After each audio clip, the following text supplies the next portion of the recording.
Hello everyone, आप सभी को मेरा नमस्कार। मैं जिज्ञासा यादव स्वागत करती हूँ आपका आपके अपने चैनल A1 नौकरी पर। आज हमारे हिंदी सीरीज़ की 9वीं क्लास है, मगर आज क्लास शुरू करने के पहले हम हिंदी के सिलेबस को थोड़ा सा देख लेंगे। ममता वैष्णव जी ने मुझसे कमेंट सेक्शन में रिक्वेस्ट किया था कि मैं हिंदी के सिलेबस को थोड़ा सा एक्सप्लेन कर दूँ, तो क्लास शुरू होने के पहले हम सिलेबस देख लेते हैं। थोड़ी देर का ही काम है और उसके बाद हम सीधे सीधे अपने टॉपिक पे आ जाएंगे। ये मैं यहाँ सिर्फ प्रीलिम्स का सिलेबस बताऊँगी ताकि हम जल्दी से अपने प्रीलिम्स के सिलेबस को कंप्लीट करें और उसके बाद हम मेंस के टॉपिक्स को देखेंगे, क्योंकि बहुत सारे जो टॉपिक्स हैं प्रीलिम्स में वो कॉमन हैं। ठीक है, मेंस के टॉपिक की तरह ही हैं, बस 2-4 नए टॉपिक्स हैं जो ऐड किए गए हैं मेंस के लिए, बाकी सेम टू सेम है। और हम ऊपर ऊपर का नहीं पढ़ेंगे, पूरी डिटेलिंग में पढ़ेंगे ताकि मेंस के समय हमें और ज़्यादा मेहनत ना करनी पड़े। दोबारा से जो हमने अभी पढ़ा हुआ है प्रीलिम्स के टाइम पे, उसको मेंस के समय हमें दोबारा ना पढ़ना पड़े, इसीलिए। ठीक है, तो हमारे सिलेबस में है, ये प्रीलिम्स के लिए है ना, लिख देती हूँ।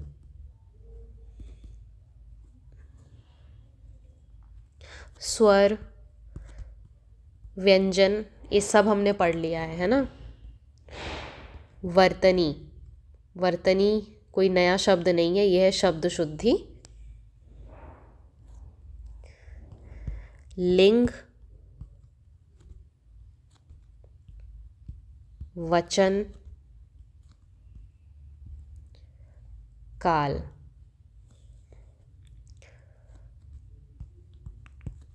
जिसके पास है सिलेबस अच्छी बात है, जिसके पास नहीं है वो नोट कर लीजिए।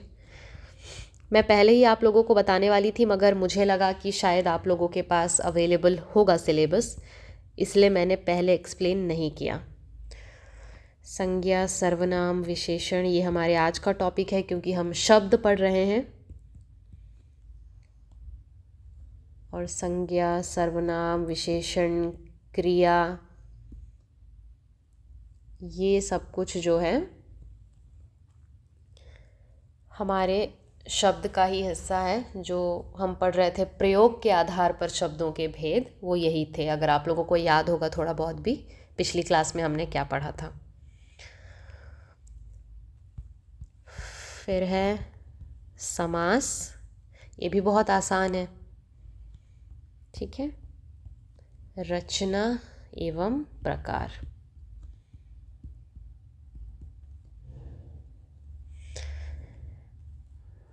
फिर सबसे इंटरेस्टिंग टॉपिक संधि, जो कि हमारा कंप्लीट हो चुका है। स्वर, व्यंजन, विसर्ग, संधि तीनों, तो ये तो नहीं छूटना चाहिए, है ना, ये हमने कर लिया है। व्याकरणिक अशुद्धियाँ,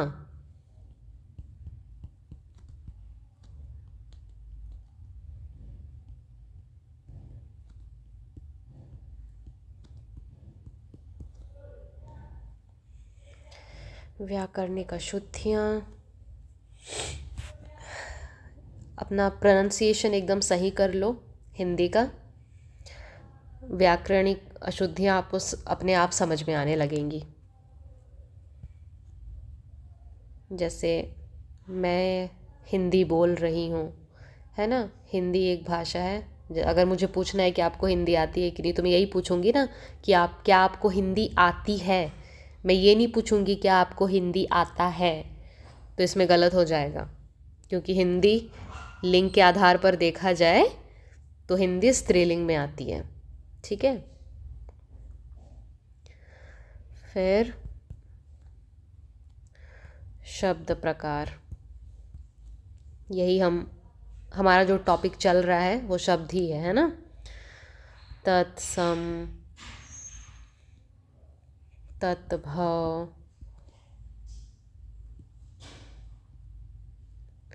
देशज विदेशज शब्द,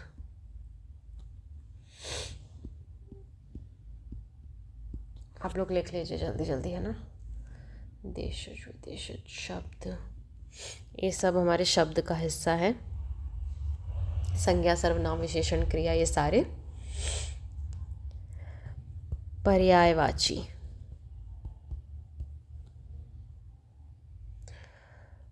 पर्यायवाची है तो विलोमार्थी भी होंगे। विलोमार्थी शब्द, अनेकार्थी शब्द, काशी हो गया यार, अनेकार्थी शब्द, ठीक है। मुहावरे एवं लोकोक्तियाँ। यार, और अनेक शब्दों के लिए एक शब्द।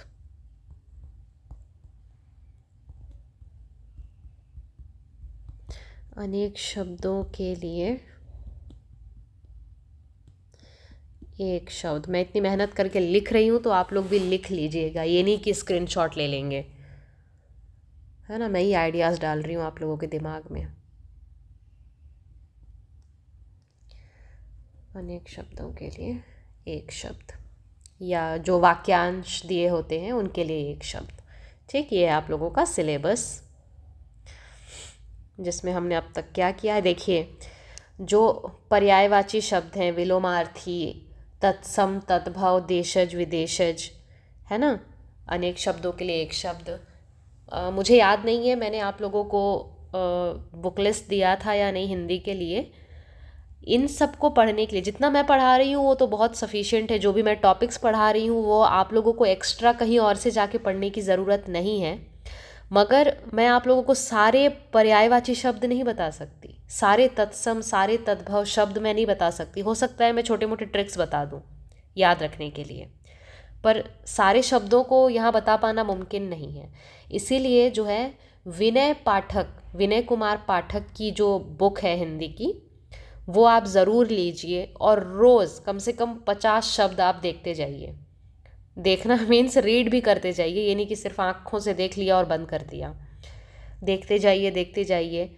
उससे आपके वर्तनी में भी हेल्प मिलेगी और जो आपका शब्द ज्ञान है वो बढ़ता जाएगा। बहुत सारे नए शब्द आपको मिलेंगे, शब्दों की जो सही स्पेलिंग है वो आप लोग समझने लगेंगे। क्योंकि बहुत सारी चीज़ें हैं जो हम नॉर्मली कुछ भी लिख देते हैं, मगर जब हम शुद्धिकरण उसका करें तो हमें समझ में आता है कि नहीं, ऐसे नहीं, ऐसे लिखा जाता है ना। इसलिए विनय कुमार पाठक, मैं लिख दे रही हूँ यहाँ,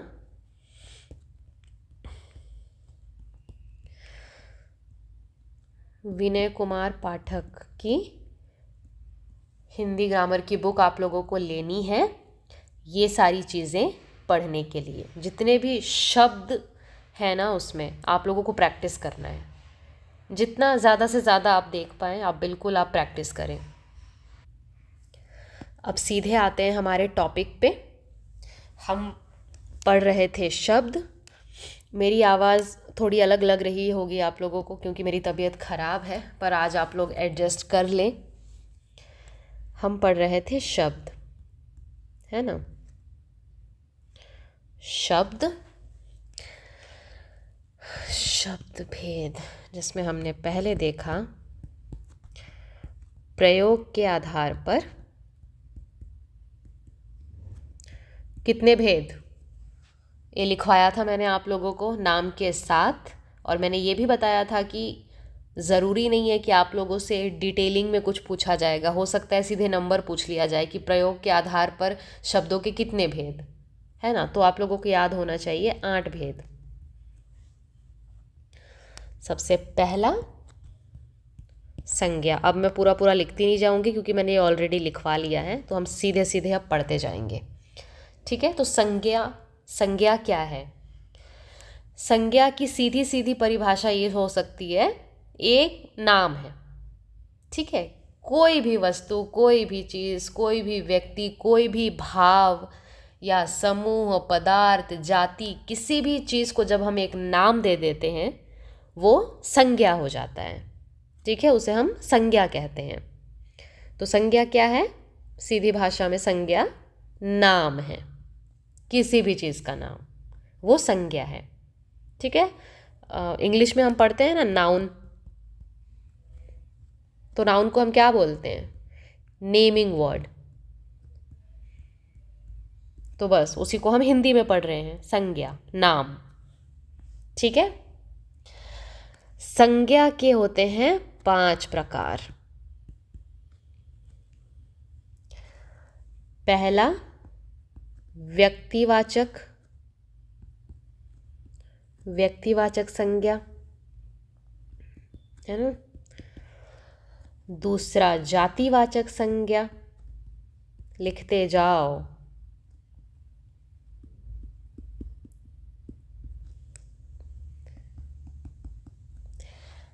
तीसरा है समूहवाचक संज्ञा।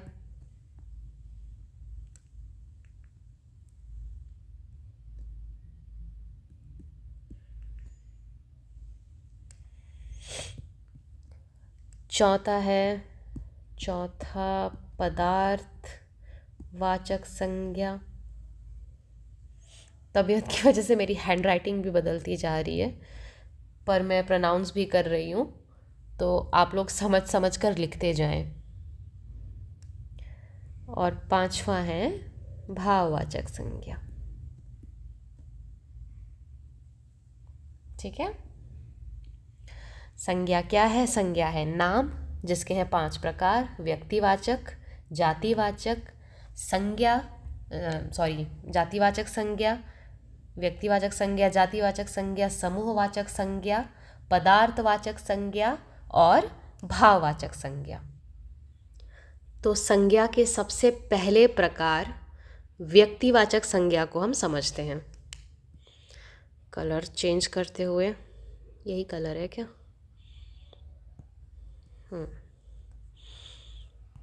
व्यक्तिवाचक संज्ञा। ध्यान से आप लोग सुनेंगे और समझेंगे, क्योंकि ये चीज़ तो आप लोगों को दोबारा पढ़ने की भी ज़रूरत नहीं पड़नी चाहिए, यहीं से सब कुछ क्लियर हो जाना चाहिए। व्यक्तिवाचक संज्ञा सीधे सीधे शब्दों में जिस संज्ञा से किसी भी खास व्यक्ति, वस्तु या स्थान के नाम का पता चले, है ना। व्यक्ति का नहीं, वस्तु का नहीं, स्थान का नहीं, उनके नाम का पता चले। क्या बोला मैंने? जिस संज्ञा से, जिस संज्ञा शब्द से किसी खास व्यक्ति, वस्तु या स्थान के नाम का पता चले। नाम का पता चले, वह शब्द व्यक्तिवाचक संज्ञा कहलाते हैं।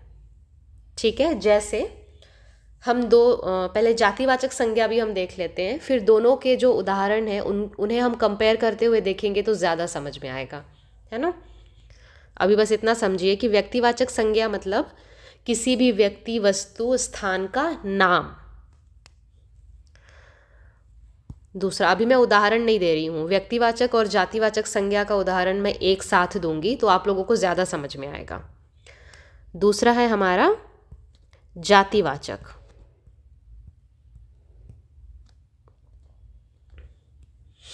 अरे ऐसा कलर नहीं बदला मैंने।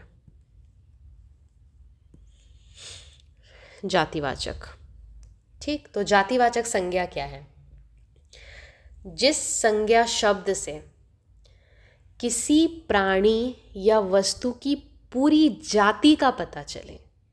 ठीक है। शब्द, ऐसे संज्ञा शब्द जिससे किसी प्राणी या वस्तु की पूरी जाति का पता चले।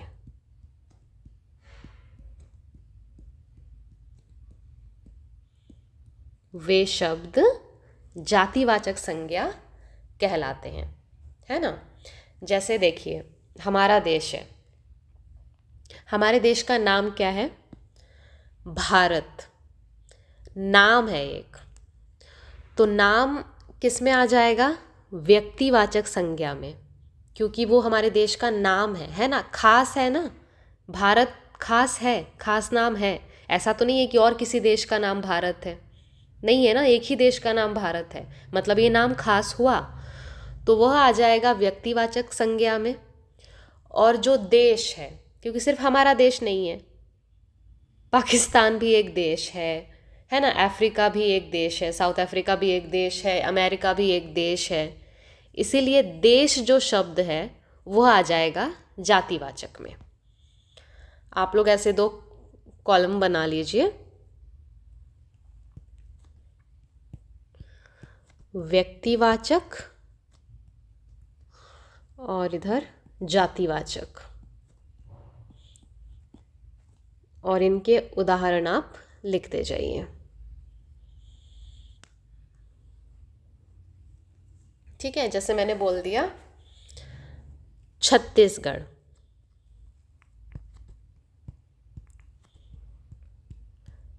ऐसा तो नहीं है कि छत्तीसगढ़ और भी किसी प्रदेश का नाम है। छत्तीसगढ़ हमारे ही प्रदेश का नाम है ना, एक खास नाम है छत्तीसगढ़। तो यह छत्तीसगढ़ जो शब्द है वो आ जाएगा व्यक्तिवाचक संज्ञा में, लेकिन प्रदेश ये आ जाएगा जातिवाचक संज्ञा में, है ना। प्रदेश एक जाति तो हुई, देश क्या है, प्रदेशों का एक समूह है, इसलिए यह आ गया जातिवाचक संज्ञा में। फिर मैं कहती हूँ, जैसे मेरा शहर है जगदलपुर, और किसी शहर का नाम नहीं है जगदलपुर, है ना। जैसे मैं हूँ जिज्ञासा, तो ये नाम मेरे लिए खास है ना, क्योंकि मेरी पहचान मेरा नाम है, मैं जिज्ञासा हूँ। तो ये जिज्ञासा शब्द भी अगर मैं नाम के रूप में इसे ले रही हूँ तो यह व्यक्तिवाचक संज्ञा में आ जाएगा। तो जगदलपुर क्या है, शहर है, तो शहर क्या हुआ, जातिवाचक संज्ञा। ठीक, जैसे मैंने बोला भारत, हमारा देश भारत, व्यक्तिवाचक संज्ञा, और देश जातिवाचक संज्ञा। बात समझ में आ रही है? जाति मतलब किसी का कास्ट नहीं लिख देना है इसमें। जैसे मुझे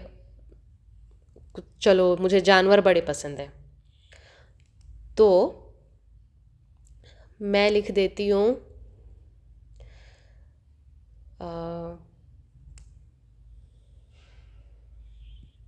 शेर, और मैंने लिख दिया गाय, या मैंने लिख दिया कुत्ता। अब आप लोग सोच रहे होंगे ये क्यों व्यक्तिवाचक में नहीं आया, क्योंकि शेर किसी एक शेर का नाम नहीं है, शेर पूरी उस जाति का नाम है ना, पूरे शेर जाति का नाम है।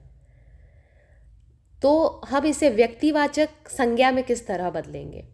अगर जब मैं शेर की बात कर रही हूँ, आप लोगों को नहीं पता भाई मैं किस शेर की बात कर रही हूँ ना, हज़ारों शेर हैं, लेकिन अगर उसी शेर के सामने मैं कोई विशेषण लगा दूँ, विशेषण शब्द आप लोगों को पता है, जो किसी भी शब्द की विशेषता बताते हैं, है ना। संज्ञा या सर्वनाम की विशेषता बताने वाले शब्द विशेषण। तो अगर इसी शेर के सामने मैं कोई भी विशेषण लगा दूं, जैसे मैं कह रही हूँ तेज शेर, ठीक है, खूबसूरत शेर, मैं कुछ भी लगा रही हूँ विशेषण, आप लोग अपने हिसाब से सोच लीजिएगा। तब वह जो है, जब हम ये जो भी मैंने पशुओं के नाम लिखे हैं उसके सामने अगर मैं कोई विशेषण लगा दूं, विशेषण शब्द लगा दूं,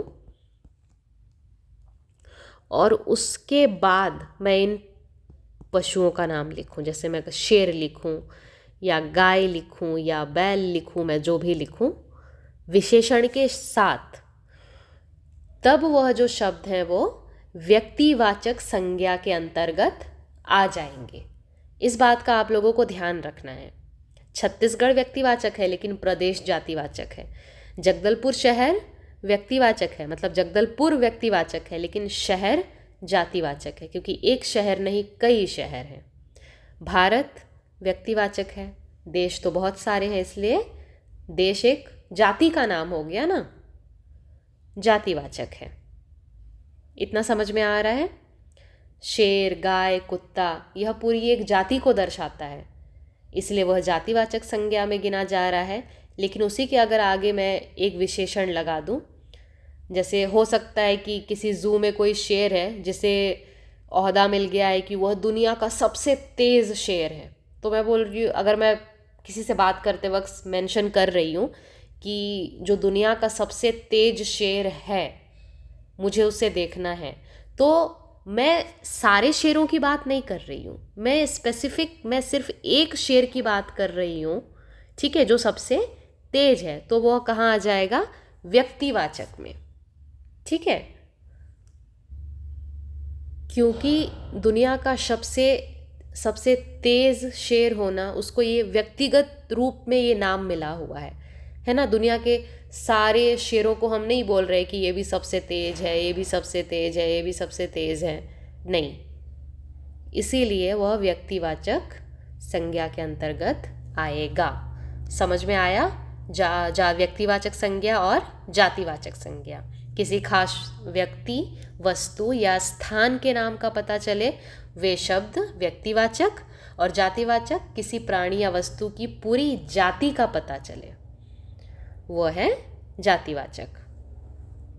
मैं छत्तीसगढ़ बोल रही हूँ तो आपको पता चल रहा है कि मैं कौन से प्रदेश की बात कर रही हूँ, लेकिन मैं प्रदेश बोलूँ तो आपको नहीं पता ना, बहुत सारे प्रदेश हैं, है ना, ये पूरी एक जाति है। बार बार मैं रिपीटेडली समझाती हूँ, आप लोगों को अच्छे से समझ में आना चाहिए। नेक्स्ट क्या है हमारा? कलर भी चूज़ नहीं कर पा रही हूँ, बताओ। तीसरा प्रकार संज्ञा का, जो कि है समूहवाचक। समूहवाचक संज्ञा, ठीक। तो समूहवाचक संज्ञा क्या है? ऐसे संज्ञा शब्द जिससे पूरे समूह का बोध हो, ठीक है, संज्ञा शब्द से समूह का बोध हो तो वे शब्द समूहवाचक संज्ञा कहलाते हैं। लिख लो भाई, फिर भी पता नहीं मैं बहुत मुश्किल से बोल पा रही हूँ, आप लोगों को समझ में आ रहा है कि नहीं, मुझे ज़ुकाम है। संज्ञा शब्द से मतलब जिन संज्ञा शब्द से समूह का बोध हो। मैं बहुत शॉर्टकट में लिखती हूँ और बताती भी हूँ, आप लोगों को समझ में आना चाहिए। नहीं, शॉर्टकट में तो मैं नहीं बताती हूँ, मैं बहुत एलाबरेट करती हूँ। संज्ञा शब्द से समूह का बोध हो वे शब्द समूहवाचक संज्ञा हैं। जैसे अब आप लोग मुझे बताएंगे उदाहरण, सॉरी कैसे बताएंगे, लाइव क्लास तो है ही नहीं है। मैं बात कर रही हूँ भीड़ की। भीड़ में कोई एक इंसान तो नहीं होता है, ठीक है, बहुत सारे लोग होते हैं। चाहे मैं जानवरों की भीड़ की बात करूँ, इंसानों की भीड़ की बात करूँ, है ना, वहाँ पर कई लोग हैं ना, एक बड़ा समूह है भीड़। तो भीड़ शब्द क्या है? समूहवाचक संज्ञा है। कक्षा, कक्षा में कोई किसी एक स्टूडेंट को लेकर हम उसे कक्षा नहीं बोल सकते, है ना। कक्षा जिसमें एक अध्यापक हो, जिसमें स्टूडेंट्स हो, या एक भी स्टूडेंट चलेगा, पर कक्षा जो है समूहवाचक संज्ञा है। जब भी हम कक्षा बोलते हैं तो हमारे दिमाग में क्या आता है? कोई एक इंसान दिखाई देता है क्या, या कोई एक जानवर? नहीं, है ना, हमें काफ़ी सारे लोग दिखते हैं। वो होती है कक्षा, समूहवाचक संज्ञा। दूसरा हमारी इंडियन आर्मी, है ना, तो आर्मी शब्द क्या हुआ? समूहवाचक, लेकिन हम आर्मी लिखेंगे क्या? सेना, ठीक, समूहवाचक संज्ञा सेना। ऐसे ही कई सारे शब्द हैं, आप लोगों को पता नहीं याद भी आ रहा होगा या नहीं। सभा, देखकर आप लोग समझ जाएंगे, अगर आपके एग्ज़ाम में पूछा जाता है इससे कुछ भी तो आप लोग शब्द देखकर समझ जाएंगे। इसलिए कोशिश करें कि आप ज़्यादा से ज़्यादा उदाहरण पढ़ें। गिरोह, है ना, दल, वर्ग, सेना बोल दिया मैंने। जैसे गण, और क्या लिखो, इतना काफ़ी है। गुच्छा है ना, अंगूर का गुच्छा। गुच्छे में एक ही कुछ होता है क्या, एक ही फल होता है क्या? नहीं, गुच्छे में ज़्यादा फूल या ज़्यादा फल होते हैं, इसलिए गुच्छा भी क्या है, समूहवाचक संज्ञा है। समझ में आ गया, समूहवाचक संज्ञा। तो अब हमारा अगला प्रकार है, कलर चेंज करते हुए, हमारा अगला प्रकार है पदार्थवाचक। पदार्थवाचक संज्ञा। पदार्थ, आज संज्ञा कंप्लीट कर लेते हैं, है ना। तो पदार्थवाचक संज्ञा क्या होता है? जिन संज्ञा शब्दों से किसी ऐसे पदार्थ या द्रव्य का बोध हो जिसे हम माप तौल सकते हो, है ना। ये बहुत ज़रूरी है, किसी भी पदार्थ को हमको पदार्थवाचक संज्ञा नहीं बोल देना है। ऐसे पदार्थों के नाम जिन्हें हम माप या तौल सकते हैं, है ना। लंबा है, लिख दूँ? चलो लिख ही देती हूँ। ऐसे पदार्थ या द्रव्यों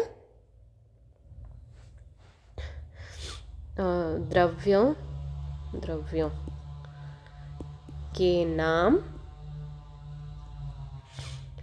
जिन्हें माप या तौला जा सके या तौल सकते हो, ठीक है। ऐसे संज्ञा क्या कहलाते हैं? ऐसे संज्ञा शब्द पदार्थवाचक संज्ञा। जैसे उदाहरण, हाँ, तेल है ना, तेल को हम लीटर में नापते हैं, तो ये क्या हो गया? पदार्थवाचक संज्ञा हो गया। हाँ, ये तो द्रव्य है ना, और द्रव्य हैं घी, दाल, किलो में हम करते हैं, चावल, ये भी हम किलो में लेते हैं, है ना। हम माप तौल सक रहे हैं इन पदार्थों को या द्रव्यों को, इसलिए ये जो है पदार्थवाचक संज्ञा के उदाहरण हैं। लोहा, ये बहुत इजी टॉपिक है ना, इसको समझने में आप लोगों को बिल्कुल भी परेशानी नहीं होनी चाहिए। मिट्टी, ठीक है, पदार्थवाचक संज्ञा समझ में आ गया होगा। इतना ज़्यादा इसमें कुछ समझाने लायक है भी नहीं। और संज्ञा का जो हमारा आखिरी प्रकार है वो है भाववाचक। भाववाचक संज्ञा, ठीक है। तो भाववाचक संज्ञा क्या होता है? जिस संज्ञा शब्द से किसी वस्तु या पदार्थ के गुण, भाव, दशा, अवस्था या दोष का बोध हो, उसे हम भाववाचक संज्ञा कहते हैं। क्या है भाववाचक संज्ञा? ऐसे संज्ञा शब्द जिससे किसी वस्तु, व्यक्ति या फिर पदार्थ के, है ना, गुण, भाव, दोष, अवस्था का पता चले, वह शब्द भाववाचक संज्ञा कहलाते हैं, है ना। भाव से ही आप लोगों को समझ में आ रहा होगा भाव क्या होता है, एक्सप्रेशन। मैंने चलिए एग्जाम्पल से ही आप लोगों को समझ में आ जाएगा। जैसे मैंने बोला बूढ़ा, तो बूढ़ा क्या है? बूढ़ा एक जातिवाचक संज्ञा है, क्योंकि मैंने बूढ़ा बोला तो एक कोई बूढ़ा नहीं है ना, बहुत सारे बूढ़े हैं। हमारे दिमाग में तुरंत एक बूढ़े आदमी का चित्र हमें दिखने लगता है, इमेज हमारे दिमाग में आ जाता है ना। क्यों? क्योंकि ये बूढ़ा शब्द जो है पूरे बूढ़े लोगों की जाति को दिखा रहा है, इसलिए बूढ़ा जो है जातिवाचक संज्ञा है। और इसमें भाव क्या है? बुढ़ापा, है ना।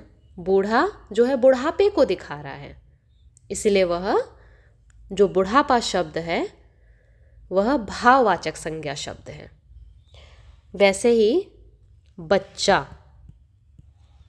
मैं बच्चा बोल रही हूँ तो बच्चा पूरे बच्चों की जाति को दिखा रहा है, इसलिए यह जातिवाचक संज्ञा हो गया। और इसमें भाव क्या है बच्चे में? बचपन, यह है एक भाव, बचपन एक भाव है। बूढ़ा बच्चा हो गया तो हम जवान को क्यों छोड़े, है ना। जवान, जवान भी एक जातिवाचक संज्ञा है, जिसमें भाव क्या है? जवानी। अब मैं कुछ विशेषण के शब्द ले लेती हूँ। विशेषण शब्द जो संज्ञा या सर्वनाम की विशेषता को बताते हैं, है ना। जैसे मैंने लिखा सुंदर, सुंदर, है ना। वह एक सुंदर स्त्री है, तो उस स्त्री की विशेषता क्या है? सुंदर। तो सुंदर शब्द हुआ विशेषण, लेकिन सुंदर में भाव क्या है? सुंदरता, ठीक। सुंदर हो गया विशेषण, वही सुंदरता जो है वह हो गया भाववाचक संज्ञा शब्द।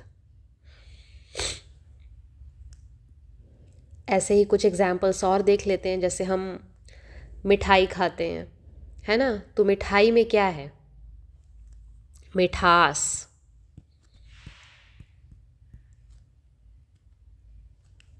ठीक। भाववाचक संज्ञा का परिभाषा ही हमारी यही है कि किसी भी वस्तु, व्यक्ति या पदार्थ के गुण, भाव, दोष या अवस्था का बोध कराने वाले शब्द भाववाचक संज्ञा हैं, है ना।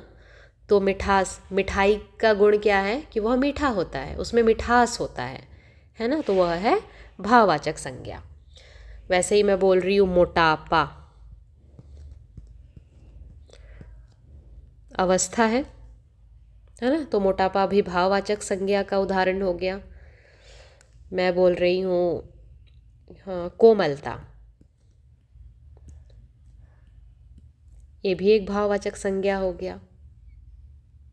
आप लोगों को समझ में आया होगा, कितना आसान है। उदाहरण देखकर ही आप लोगों को समझ में आ जाना चाहिए कि कौन से शब्द, हाँ थोड़ा सा पढ़ना तो पड़ेगा, अच्छे से समझना पड़ेगा, और उसके बाद जब समझ में आ जाए तो आप लोग जो शब्दों को देखकर ही पहचान लेंगे कि कौन सा शब्द कौन से संज्ञा के अंतर्गत है ना। तो एक बार क्विक रिवीजन कर लेते हैं, उसके बाद हमें अपनी क्लास ख़त्म करनी पड़ेगी, क्योंकि आधे घंटे से ज़्यादा टाइम हो चुका है और हम आपका ज़्यादा वक्त लेना नहीं चाहते। प्रयोग के आधार पर 8 शब्द भेद, जिसमें पहला था हमारा संज्ञा। संज्ञा क्या है? नाम, सीधे शब्दों में नाम, जिसके 5 प्रकार हैं, जिसमें पहला है व्यक्तिवाचक, किसी भी खास व्यक्ति, वस्तु, स्थान के नाम का पता चले जिन शब्दों से, उसे हम व्यक्तिवाचक कहते हैं, है ना। जैसे कि छत्तीसगढ़, जगदलपुर, जिज्ञासा, ममता, जो भी नाम है।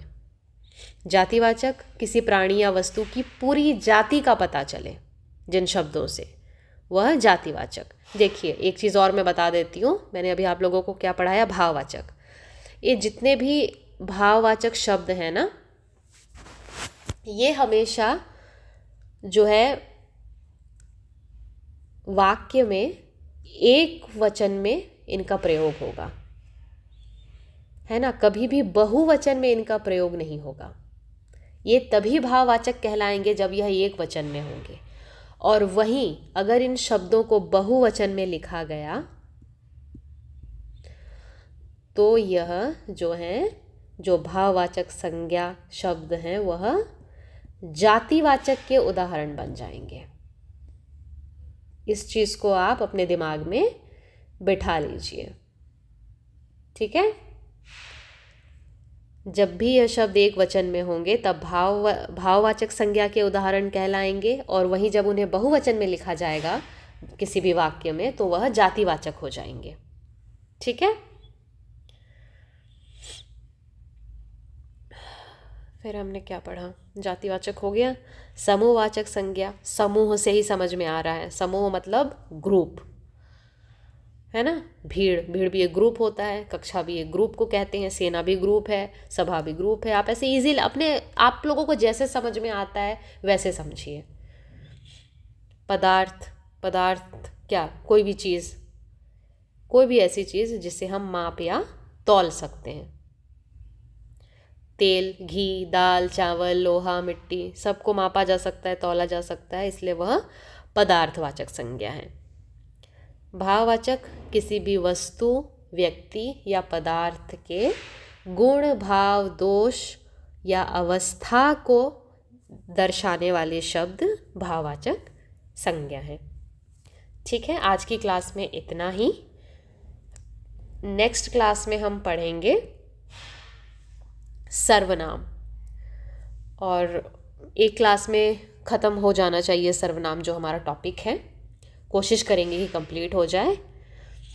तो बस अगर आप चैनल पर नए हैं तो इसे सब्सक्राइब करें। अगर कोई डाउट हो तो कमेंट्स में आप लोगों का स्वागत है। कभी भी मुझे क्रिटिसाइज़ भी करना चाहते हैं तो आप कमेंट्स में कर सकते हैं। और हमारा वीडियो अच्छा लगा हो तो इसे लाइक करें और वीडियो को शेयर भी करें अपने दोस्तों के साथ या अपने फैमिली मेम्बर्स के साथ, जो भी पढ़ना चाहता है ना।